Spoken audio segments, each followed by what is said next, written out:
Activity 3, page number 18. Read the process stitching buttons. પ્રવૃત્તિ વાંચો button ટાંકવાની.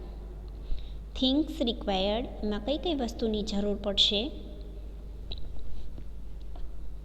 Needle એટલે સોય, થ્રીડ એટલે દોરો, બટન, પીસ ઓફ ક્લોથ એક કાપડનો કટકો. સ્ટેપ, કઈ રીતે બટન ટાંકવું તે જોઈએ આપણે.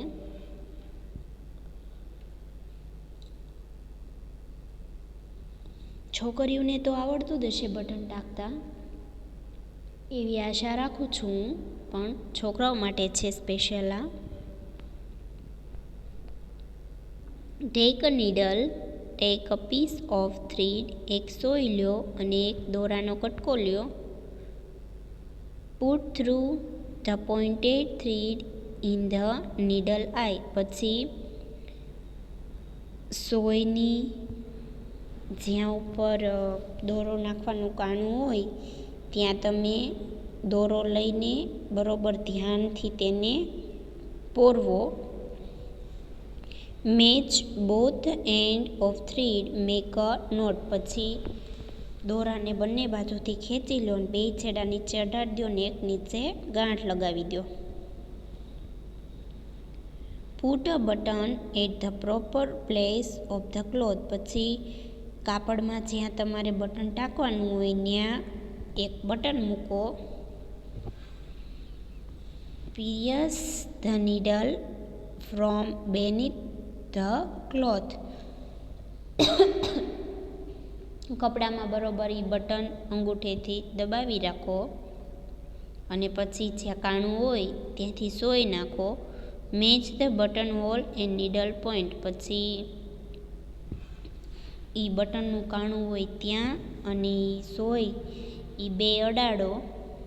Pass the needle through the button hole, પછી ઉપરથી નીચે સોય નાખવાની ને નીચેથી ઉપર નાખવાની. Stretch the needle to the full length, આખો દોરો નીચે નીકળી જાય ને આખો દોરો ઉપર નીકળી જાય એવી રીતે ખેંચવાનું. Pierce the needle beneath the button hole, પછી સાથે સાથે સોય ખેંચતી જવાની એટલે બટન ફિટ રહે. Upward and downward for 3 to 5 4 time, 3 થી 4 વખત એવી રીતે ઉપર નીચે સોય નાખવાની. In the end bring the needle beneath the cloth, અંતમાં તમારું એ બટન છે એ કપડા હારે ચોંટી જશે. Tie knot beneath the cloth and cut the thread, પછી છેલ્લે ગાંઠ મારી દો અને વધેલો દોરો કાપી નાખો.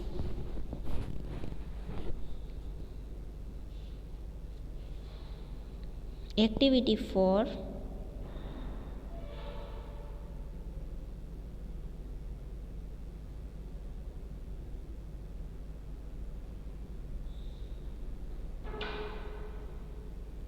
રીડ ધ ડાયલોગ, ડાયલોગ વાંચો. Mahesh wants to open an account in the bank, મહેશને બેંકમાં એકાઉન્ટ ખોલાવવું છે. He goes to the bank, એટલા માટે તે બેંકમાં જાય છે. હી મીટ્સ ધ મેનેજર, તે મેનેજરને મળે છે. Mahesh says may I come in sir, મહેશે કીધું કે સાહેબ હું અંદર આવું. Manager says yes you may, what can I do for you, મેનેજરે કીધું કે હા આવને, હું તારા માટે શું કામ કરી શકું. Mahesh says I want an SD account to be open in the bank, મહેશે કીધું કે મારે એકાઉન્ટ ખોલાવવાની ઈચ્છા છે બેંકની અંદર. Manager says okay take this form, fill in the details, મેનેજરે કીધું સારું આ ફોર્મ લે અને વિગતો ભરી વાળ. Mahesh says sir I have fill up the form. મહેશે કીધું કે સાહેબ મેં ફોર્મ ભરી વાળ્યું છે. Manager says now paste your photograph and sign it. મેનેજરે કીધું કે હવે એની ઉપર તારો ફોટો ચોંટાડી દે અને સાઇન કર. Mahesh says here it is. મહેશે કીધું કે હા આ થઈ ગયું કામ. Manager says how much money do you want me to deposit. મારે કેટલા પૈસા જમા કરાવવા પડશે? મહેશ સેઝ ₹500. 500 રૂપિયા.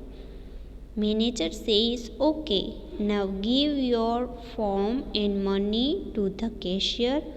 He will give you a passbook. મેનેજરે કીધું કે સારું, તારા પૈસા લઈને તું કેશિયર પાસે જાય, તને એક પાસબુક આપશે. Mahesh says thank you sir. મહેશે કીધું કે તમારો આભાર સાહેબ.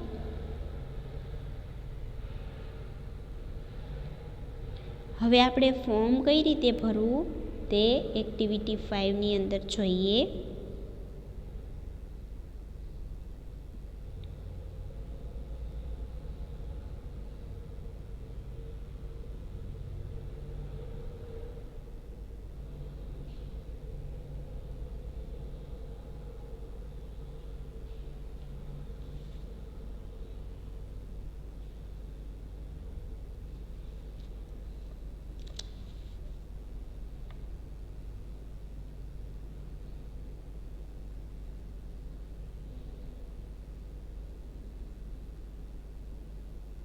એક્ટિવિટી 5 સ્ટડી ધ ફોર્મનો અભ્યાસ કરો.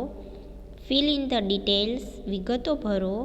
Your teacher will help you. તમારા શિક્ષક તમને મદદ કરશે. ચોક્કસ બાળકો, હું તમને અહીંયા ફોર્મ સમજાવું છું કઈ રીતે ભરવું તે. Student bank of India. તો તમારે ફોર્મ ભરવાની શરૂઆત કરવાની છે અહીંયાથી. પર્સનલ ડિટેલ્સની અંદર કસ્ટમર ટાઈપ, એની અંદર તમારે માઇનોરની અંદર યસમાં ટીક કરવાનું છે.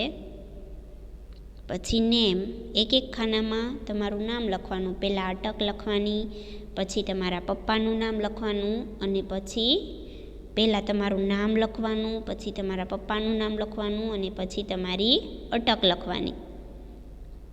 ત્યાર પછી એની નીચે નેમ ઓફ ફાધર, હસબન્ડ, અથવા આમાં તમારું પપ્પાનું જ નામ આવશે.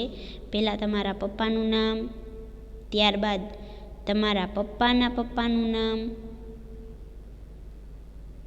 અને એમની અટક. પછી ડેટ ઓફ બર્થ, તમારી જન્મ તારીખ લખવાની. તેમાં પહેલાં તારીખ, પછી મહિનો અને છેલ્લે વર્ષ. અહીંયા એક રહી ગયું, સોરી બાળકો. ભાઈ હોય તો મિસ્ટરમાં ટીક કરવાનું, ને બેન હોય તો મિસમાં, અને જો પરણેલા બેન હોય તો મિસિસ. પછી અહીંયા જેન્ડર, એમાં ભાઈ હોય તો મેલ અને બેન હોય તો ફિમેલ. નેશનાલિટીમાં ઇન્ડિયન લખવાનું. પછી મધર્સ નેમ, એમાં તમારા મમ્મીનું નામ લખવાનું. પછી આમાં મેરેજ થયેલા હોય તો મેરિડમાં ટીક કરવાનું, ન થયેલા હોય તો અનમેરિડમાં. પછી અહીંયા તમારું એડ્રેસ લખવાનું છે. તાલુકો લખવાનો, જિલ્લો લખવાનો, ગામ લખવાનું, અને જો સોસાયટી આવતી હોય તો સોસાયટીનું નામ લખવાનું. પછી સિટીની અંદર તમારા શહેરનું નામ, સ્ટેટ ગુજરાત, અને અહીંયા મોબાઈલ નંબર લખવાનો. પછી ઇન્કમ, તો વાર્ષિક ઇન્કમમાં ટીક કરવાનું, એન્યુઅલમાં. રિલિજનમાં હિન્દુમાં ટીક કરવાનું. કેટેગરીમાં જનરલ. એજ્યુકેશનલ ક્વોલિફિકેશનમાં નોન ગ્રેજ્યુએટ. ઓક્યુપેશન ટાઈપમાં સ્ટુડન્ટ. ઓર્ગેનાઇઝેશન નેમમાં સ્કૂલ, અને પ્રોફેશનમાં સ્ટુડન્ટ. ત્યાર પછી પેજ ફેરવો બાળકો, પેજ નંબર 19.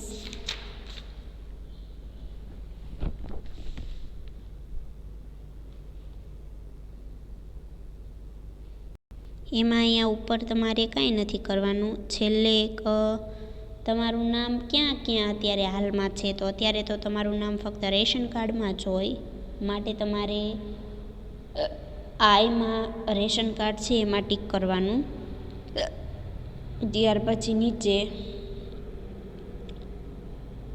ઇન્ટ્રોડક્શન ડિટેલ્સમાં તમારું નામ લખવાનું અને અટક, તારીખ અને સાવ નીચે અહીંયા તમારી સહી કરવાની છે.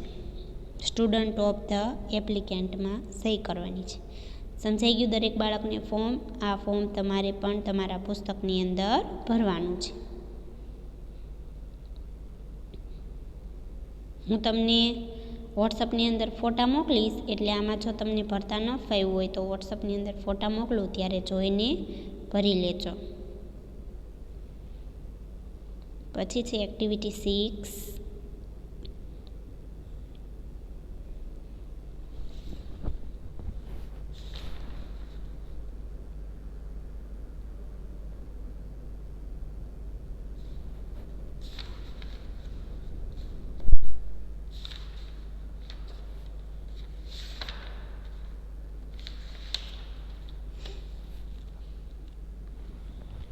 એક્ટિવિટી 6ની અંદર એક્ટિવિટી 6A